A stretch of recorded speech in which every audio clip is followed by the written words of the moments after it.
Hi hello welcome back to our channel. ఈరోజు నేను చెప్పబోయే టాపిక్ హ్యావ్ హ్యాస్ అంటే ఏంటో చెప్పబోతున్నాను. హ్యాస్ కలిగి ఉండడం అన్నమాట. కలిగి ఉండడం అనే పదాలని హ్యాస్లో వాడతాము. ఒక నౌన్లో ఉండే ప్రొనౌన్సియేషన్ని ఆర్ నౌన్లో వాడే పదాలని కలిగి ఉండడం అంటారు. నౌన్ హ్యావ్ అంటే నౌన్లో వాడతాం. Has noun. ప్రెజెంట్ ప్రొసిషన్ అంటే ఏదైతే ప్రెజెంట్ జరుగుతున్న పనులని వాడే దానిని నౌన్ అంటాం. దానినే కలిగి ఉండడం. హ్యావ్ని ఎప్పుడెప్పుడు వాడతామంటే డూ అండ్ డోంట్ అనే పదాల దగ్గర వాడతాం. I have a pen, we have something, you have a thing, they have fruits అనే పదాల దగ్గర వాడతాం. ఐ హ్యావ్ అంటే ఐ వచ్చినప్పుడు హ్యావ్ వాడతాం, వి వచ్చినప్పుడు హ్యావ్ వాడతాం, యూ వచ్చినప్పుడు హ్యావ్ వాడతాం, దే వచ్చినప్పుడు హ్యావ్ వాడతాం. ఈ 4 పదాలు ఐ వి యూ దేని డూ అండ్ డోంట్లో వచ్చేటప్పుడు వాడతాం. డూ అండ్ డోంట్ అనే దగ్గర వాడతాం. Has, he she it. Has అనేది హీ షీ ఇట్ దగ్గర వాడతాం. దానిని డస్ డోంట్ అంటారు. డస్ డోంట్ వచ్చినప్పుడు హీ షీ ఇట్ వాడతాం. He has a thing, she has a,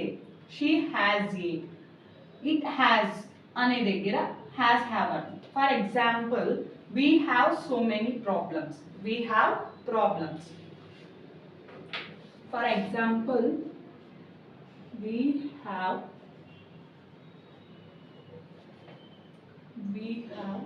many problems. నాకు చాలా సమస్యలు ఉన్నాయి.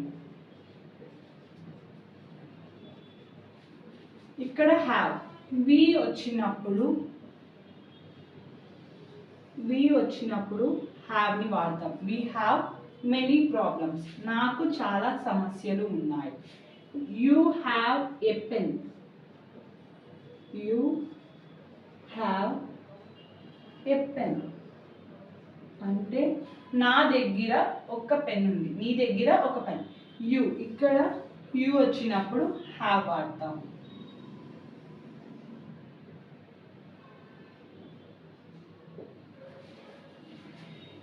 He has a pen. Has అంటే he she it వచ్చినప్పుడు he has a pen. తన దగ్గర ఒక పెన్ ఉంది. యు అంటే ఎప్పుడైతే మనం నౌన్ని హ్యాస్లో వాడతామో అప్పుడు ఈ I we you they he she it అంట. ఇది డూ అంటే చేయడం, డోంట్ అంటే చేయదు. డస్ అంటే చేసే పని, డోంట్ అంటే చేయడం. అలాంటి పదాల దగ్గర వాడేదే ఇది he has.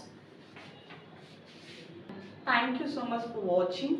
Please like, share and subscribe to our channel. Thank you.